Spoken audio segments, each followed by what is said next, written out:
Gracias.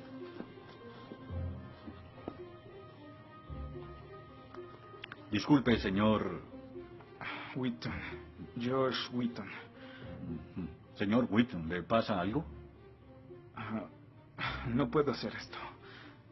No puedo hacer lo que pide, soy cristiano. No, no se preocupe, aún puede regresar a su dormitorio, arrodillarse y orar al lado de su cama si quiere. Lo que haga con su vida es su problema, pero lo que haga aquí en la clase es el mío. Yo no puedo. Muy bien, señor Wheaton. Déjeme explicarle la alternativa. Si no puede admitir que Dios está muerto para el propósito de esta clase, entonces tendrá que defender la antítesis de que Dios no está muerto y será enfrente de la clase, en el atril. Y si falla, que de hecho lo hará, perderá esta sección que equivale al 30% de la nota final de este curso. ¿Lo acepta? ¿Quién decide si gano o pierdo la discusión? Pues yo lo haré, es mi clase, yo dirijo, la evaluación es mi privilegio. Con todo respeto, pero no creo que sea objetivo. ¿Y qué es lo que propone? Bien. ¿Y qué tal ellos? Bien, es interesante, pero ¿por qué darles el poder a ellos?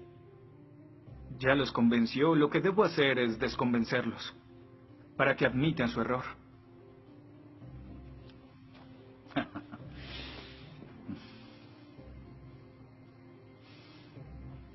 Bien. Señor Wheaton, tendrá 3 sesiones los últimos 20 minutos de las próximas 3 clases para que exponga su punto. Le prometo que haré las menores interrupciones posibles. Puede pedir lo que quiera en la clase, pero no le daré más tiempo.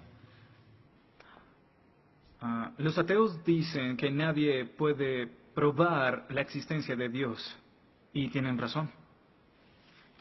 Pero yo digo que nadie puede refutar que Dios existe.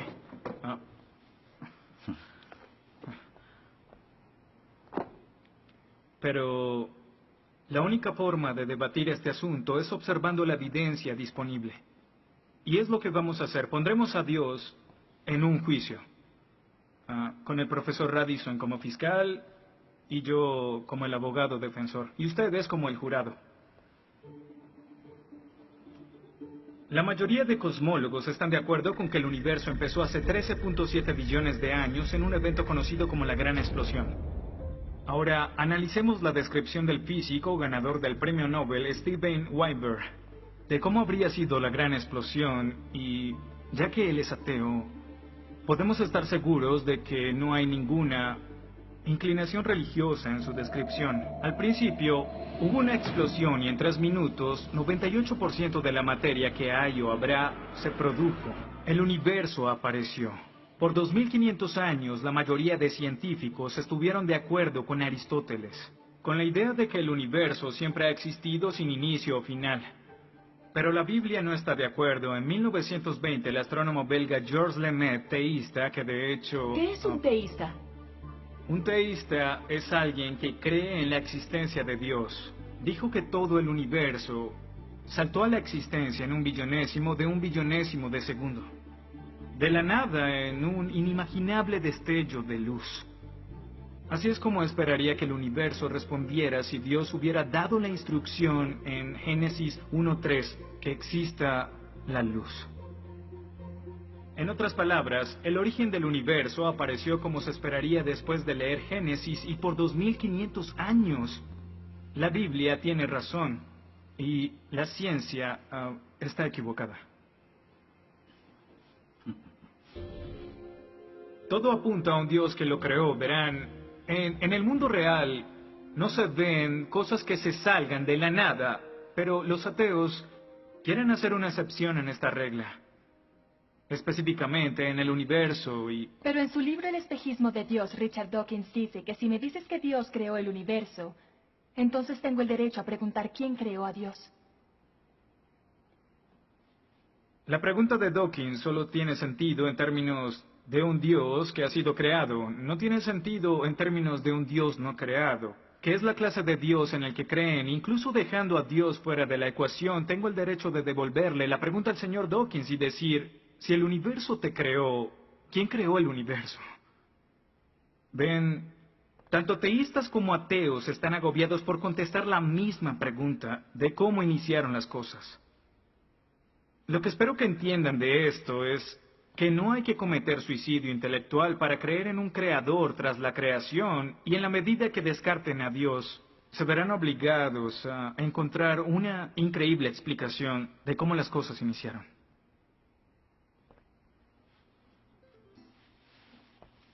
Me imagino que estás satisfecho con tu presentación. Veo que astutamente evadiste el hecho de que Stephen Hawking, el científico más famoso del mundo y no es teísta, recientemente estuvo a favor de un universo autodiseñado.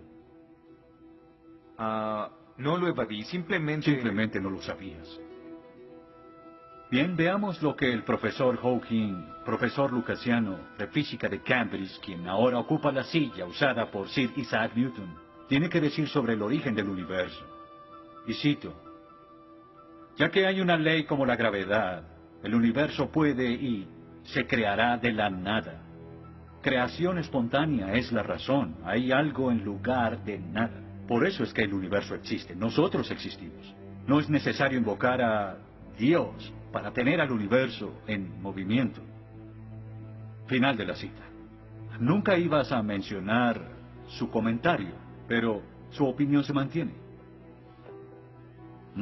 ¿Qué respondes?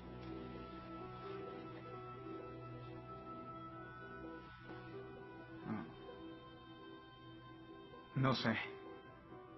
¿No sabes? Pinché el globo de todo tu argumento con un solo alfiler y... ¿tú no lo sabes? Oh. Señor, me gustaría decirle que tengo la respuesta perfecta, pero no quebranta mi fe. Oh, ok. Así que el más grande cerebro científico de toda la historia dice que Dios no es necesario, pero un estudiante de primer semestre dice, oh, sí lo es. Wow, ¿sabes? Va a ser una decisión muy difícil. Pues estaré pendiente la próxima semana. Se acabó la clase. Gracias a una ley como la gravedad, el universo puede y se creará de la nada. Y para ser honesto, no sabía cómo refutarlo. Después de todo, es cierto que Hawking es un genio. Pero el profesor John Lennox, quien enseña matemáticas y filosofía, ha demostrado que no hay ni uno ni dos, sino 3 errores de lógica en esa simple frase y se reduce a un razonamiento circular. Hawking básicamente está diciendo que el universo existe porque necesitaba existir, y como el universo necesitaba existir, se creó a sí mismo. Es como si les dijera que la carne enlatada es la mejor que haya existido, porque en toda la historia no hay comida que sea mejor. Quizá me vean extraño y les digo que nunca he probado nada más. Y tienen razón, lo estoy ratificando.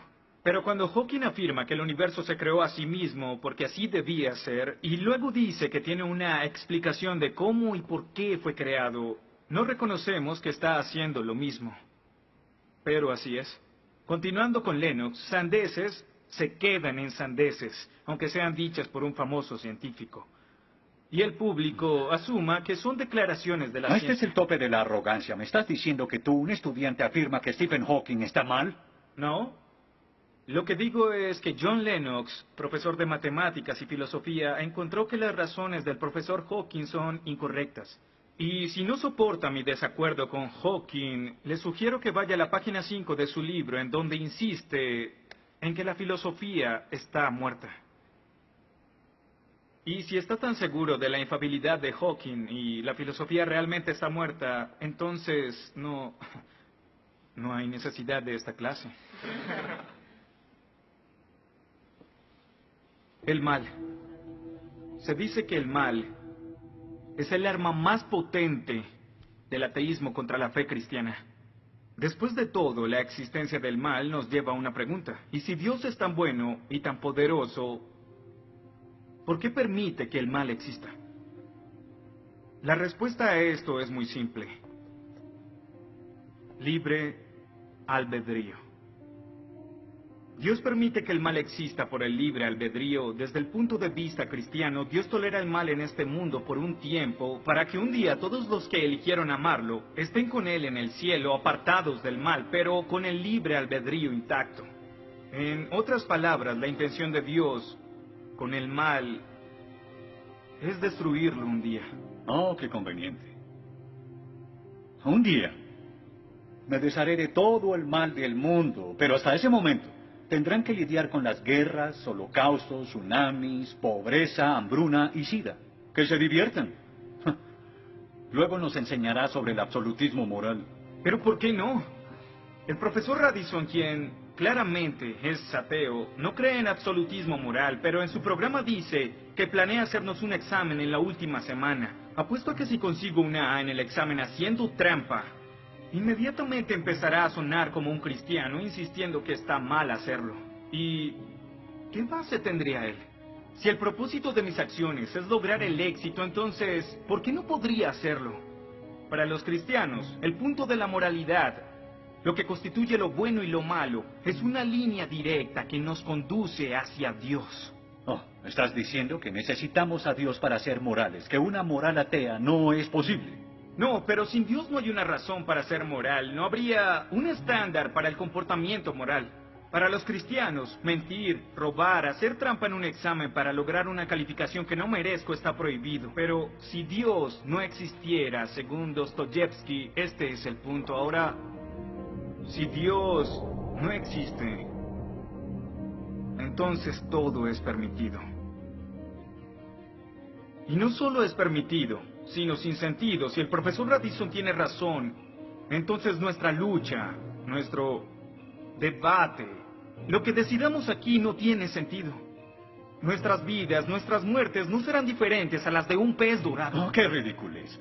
Después de toda tu charla, ¿quieres decir que solo hay una opción? Creer o no creer. Así es. Eso es todo. De eso se trata todo. La diferencia entre su posición y la mía es que usted les quitó su elección. Les exigió que eligieran la casilla marcada con no creo. Sí, porque quiero liberarlos. Porque la religión es como un virus mental que los padres han heredado a sus hijos. Y el cristianismo es el peor de todos. Lentamente se mete en tu vida cuando estás débil, enfermo o indefenso. ¿La religión es una enfermedad? Sí. Sí, infecta todo. Es la enemiga de la razón. ¿Razón? Profesor, usted dejó la razón hace mucho tiempo. Lo que nos está enseñando aquí no es filosofía, ni siquiera es ateísmo. Lo que nos está enseñando aquí es antiteísmo. No es suficiente. Necesita que todos no creamos como usted. ¿Por qué no admites la verdad? ¿Quieres enredarlos en tu primitiva superstición? Lo que quiero es que tomen su propia decisión. Eso es lo que Dios no quiere. sabes cuánto voy a disfrutar reprobándote. Pero ¿a quién realmente quiere reprobar, profesor? ¿A mí o a Dios?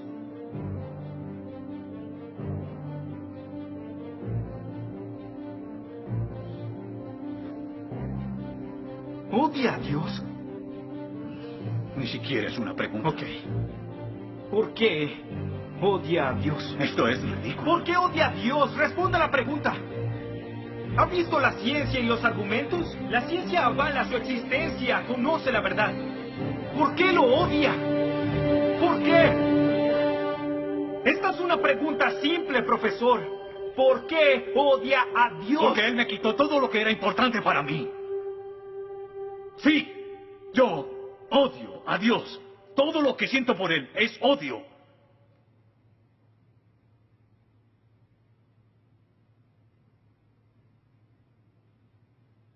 ¿Cómo puede odiar a Dios si no existe?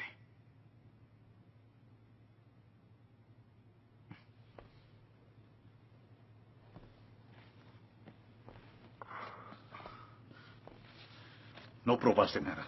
Quizá no.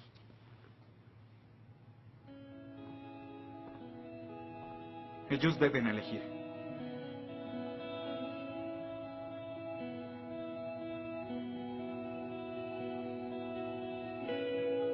¿Está Dios muerto?